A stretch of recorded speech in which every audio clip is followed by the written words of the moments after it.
प्रिय विद्यार्थियों, आज हम कक्षा 10 विषय संस्कृत के प्रश्न पत्र को इस वीडियो में हल करेंगे। इस वीडियो में बताए गए उत्तर का मिलान कर आप हमें बता सकते हैं कि आपका स्कोर कितना बन रहा है। तो आइए शुरू करते हैं आज का पहला प्रश्न।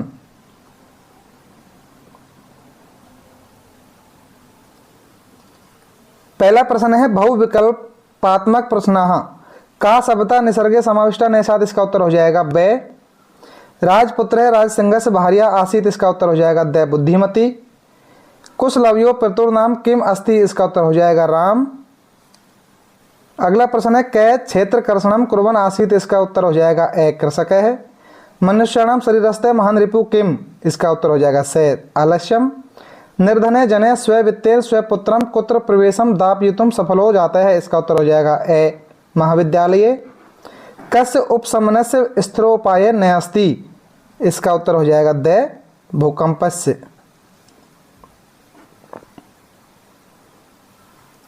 अगला प्रश्न है प्रकृति ही प्लस एव इत्यस्य संधि पदम अस्ति, इसका उत्तर हो जाएगा ब। प्रकृतिरेव। अगला प्रश्न है व्यंजन संधेय उदाहरणम अस्ति, इसका उत्तर हो जाएगा ए। कुर्वन्नासीत। विसर्ग संधेय उदाहरणम अस्ति, योजक है तत्र से। जगदीश है इत्यस्य पदस्य संधि विच्छेदम अस्ति, इसका उत्तर हो जाएगा द। जगत प्लस ईश है।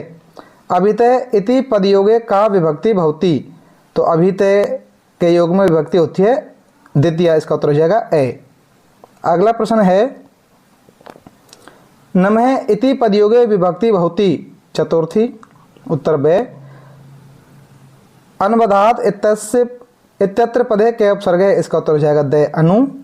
निश्चरन्ति इत्यत्र उपसर्गे शब्दस्य शब्दम च पृथकम कृत्वा लिखत, तो इसका उत्तर हो जाएगा द। निस प्लस चरन्ति। लिख धातो लट लकार से रूपम अस्ति, द। उत्तर लिखती। अगला प्रश्न है पुत्र से दैन्यम दृष्ट्वा अहम रोदिमीम रेखांकित पदे को धातु, तो रोदिमी में इसका उत्तर हो जाएगा से रुद्र धातु। ये 17 प्रश्नों के हमने आपको उत्तर बता दिए हैं। 17 प्रश्नों में से आपके कितने सही हो रहे हैं हमें कमेंट करके बता सकते हैं। अगला प्रश्न है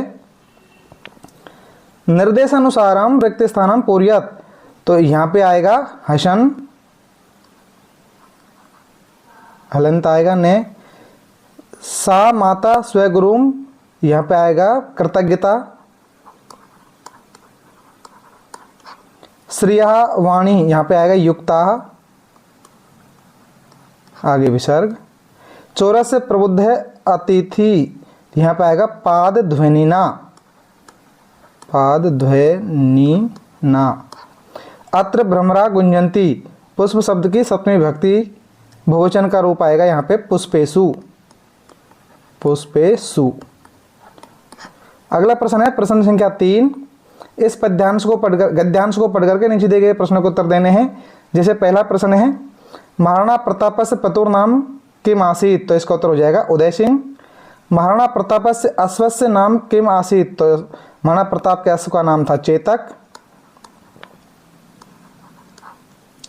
अगला प्रश्न है महाराणा प्रतापस्य जन्म कदा अभवत, तो इसका उत्तर हम गद्यांश में से देख करके बता सकते हैं कि महाराणा प्रतापस्य जन्म 1540 ख्रीस्ताब्द से मई मासस्य 9 दिनांके मेवाड़ से प्रस्थित कुंभलगढ़ दुर्गे महाराणा उदय सिंह गस्य पुत्र रूपेण अभवत। यहाँ तक इनका उत्तर हो सकता है। अगला प्रश्न है अस्य गद्यस्य गद्यांशस्य समुचित शीर्षकम लिखत, तो इसका उत्तर हो जाएगा महाराणा प्रताप। अगला प्रश्न है प्रसिद्ध है गज है इत्यत्र विशेष पदम लिखत, तो विशेष पद हो जाएगा गज। वाजी इत्यस्य पर्याय पदम गद्दासाद चित्वा लिखत, इसका उत्तर हो जाएगा अश्वस्य, जो कि गद्यांश में आया हुआ है। एक है राम प्रसाद है नामक प्रसिद्ध है गज है अपि आसीत इत्यत्र आसीत इति क्रियापदम कर्तृपदम कहे, तो इसका उत्तर हो जाएगा गज है। अगला प्रश्न है राजन अलम अति दाक्षिणेन रेखांकित पदे विभक्ति तत्कारणम च लिखत, तो यहाँ पे विभक्ति है तृतीया और अलम के योग में निषेधात्मक अर्थ में तृतीय विभक्ति का प्रयोग होता है। पांचवा प्रश्न है अदो लिखितौ संख्यावाचक शब्दौ संस्कृते लिखत 105। 105 को लिखेंगे पंचाधिक शतकम, और 150 को लिखेंगे पंचाशद अधिक शतकम। अगला प्रश्न है धेनुनाम माता सुरभि आसीत रेखांकित पदम आधृत प्रश्न निर्माणम कुरुत। यहाँ पे धेनु नाम की जगह आ जाएगा कासाम। अगला प्रश्न है अधोलिखित श्लोक हिंदी की इसकी व्याख्या करनी थी, आपने व्याख्या कर दी होगी। प्रश्न संख्या 8 है अधोलिखित श्लोक से अन्वय मंजूषाद पदानी चित्वा पुर्यत। तो यहाँ पे श्लोक है, इसका अन्वय हमें इसमें से इन 4 शब्दों में से कौन सा शब्द कहाँ पे आएगा ये लिख करके बताना था। तो सबसे पहले आएगा राजहंसेन 1 नंबर पे, दूसरे नंबर पे आएगा शोभा, तीसरे नंबर पे आएगा परितः, चौथे नंबर पे आएगा बक सहस्त्रेण। तो यहाँ पे इन शब्दों को यहाँ पे लिखना था। अगला प्रश्न है प्रश्न संख्या 9। जो आपको 2 श्लोक लिखने थे वो लिख दिए होंगे। प्रश्न संख्या 10 का भी हिंदी अनुवाद, हिंदी में सार लिखना था, ये आपने लिख दिया होगा। प्रश्न संख्या देखते हैं 11 को। 11 को इस गद्यांश को आप पढ़ लेना। उत्तर है कृषक है किम कुर्वन् आसीत।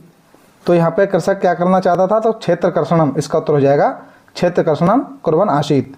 अगला प्रश्न है पूर्ण वाक्य उत्तरत वृषभ है कुत्र पपात, बैल कहाँ गिर गया था।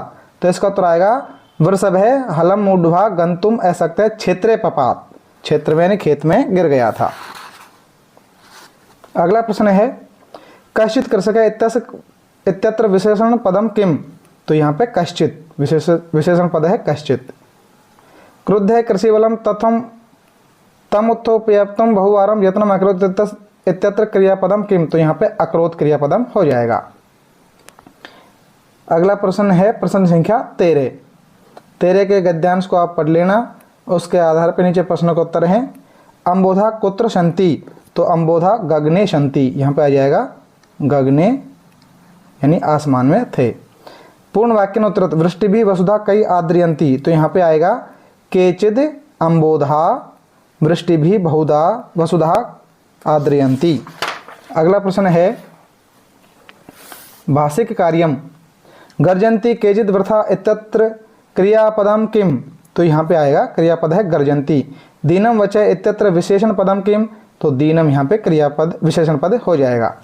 अगला प्रश्न है प्रश्न संख्या 13। 13 को इसको पढ़ करके नीचे उत्तर देने थे। पहला प्रश्न है कथम अस्मत् समानाभिजनौ समृतौ इति कह पृच्छति। ऐसा किसने पूछा। तो ऐसा लवकुश से राम ने पूछा था, इसका उत्तर हो जाएगा राम है।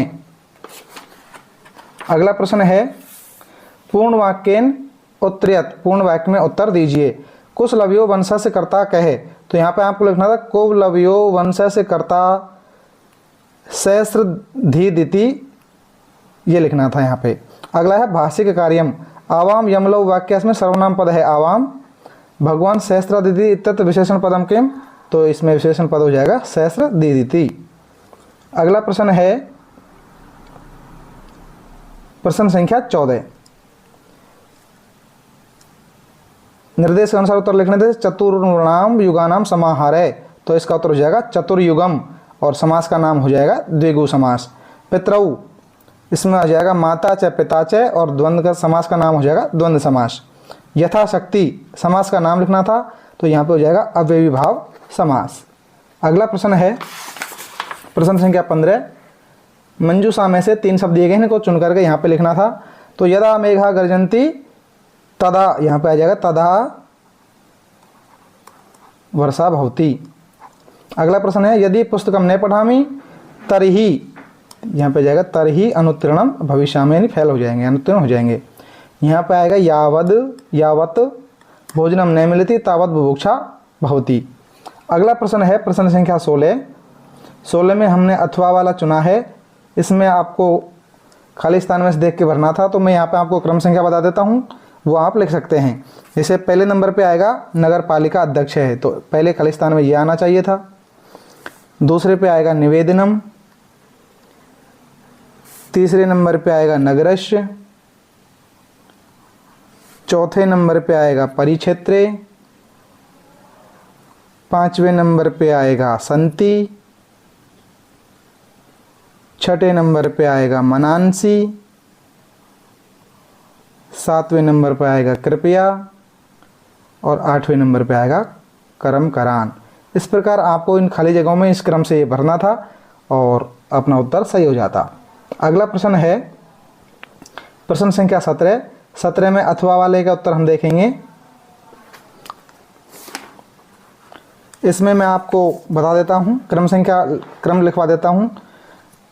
पहले में आएगा अध्ययनम, दूसरे में आएगा समीचीनम, तीसरे में आएगा काठिन्यम, चौथी जगह आएगा अंग्रेजी विषय, पांचवें खाली स्थान में आएगा अध्यापक है, छठे खाली स्थान में आएगा विषय, सातवें खाली स्थान में आएगा स्थानांतरणम और आठवें खाली स्थान में आएगा व्यवस्था। इस प्रकार आपको मैंने बताए क्रमानुसार आपने यदि उत्तर लिखा होगा तो आपका उत्तर सही हो गया होगा। अगला प्रश्न है अधोलिखितेषु वाक्येषु केषांचित् चतुर्णाम वाक्यानां संस्कृत भाषायां अनुवादं कुरुत, यानी किन्हीं चार का संस्कृत में अनुवाद करना था। तो पहला है बाल विद्यालय के चारों ओर आम के पेड़ हैं, इसका संस्कृत में अनुवाद हो जाएगा विद्यालयम परिते आम्र वृक्षा सन्ति। राजा भिक्षुकों को भोजन देता है, इसका संस्कृत में अनुवाद हो जाएगा नृपः भिक्षुकेभ्य भोजनम ददाति। मोर नाचता है, मयूरः नृत्यति। हम सब रामायण पढ़ेंगे, वयम रामायणम पठिष्यामः। अयोध्या के राजा दशरथ थे, अयोध्याया राजा दशरथः आसीत्। बालकों को मिठाई पसंद है, बालकेभ्य मिष्टान्नम रोचते। प्रश्न संख्या 19 है अधोलिखितानि वाक्यानि क्रम रहितानि सन्ति यथा क्रम संयोजनम कृत्वा लिखत, यानी नीचे लिखे वाक्य क्रम के अनुसार नहीं है, इन्हें क्रम के अनुसार लिखना है। तो इसमें सबसे पहले आना चाहिए था 2 नंबर का, तो ये आएगा 1 नंबर पे। 5 नंबर वाली पंक्ति आएगी 2 नंबर पे, तीसरे नंबर वाली पंक्ति 3 नंबर पे ही आएगी, छठे नंबर वाली पंक्ति आएगी चौथे नंबर पे, चौथे नंबर वाली पंक्ति आएगी 5वें नंबर पे और प्रथम पंक्ति आएगी 6 नंबर पे। यदि आपने इस क्रम से लिखा होगा तो आपका उत्तर सही हो गया होगा। इस प्रकार ये आपका प्रश्न पत्र पूरा हो जाता है। हमने बताए गए प्रश्नों के हिसाब से आपके कितने नंबर आ रहे हैं, हाँ आप हमें कमेंट करके बता सकते हैं। और यदि आप हमारे चैनल पर नए हैं तो चैनल को सब्सक्राइब कर लें। धन्यवाद।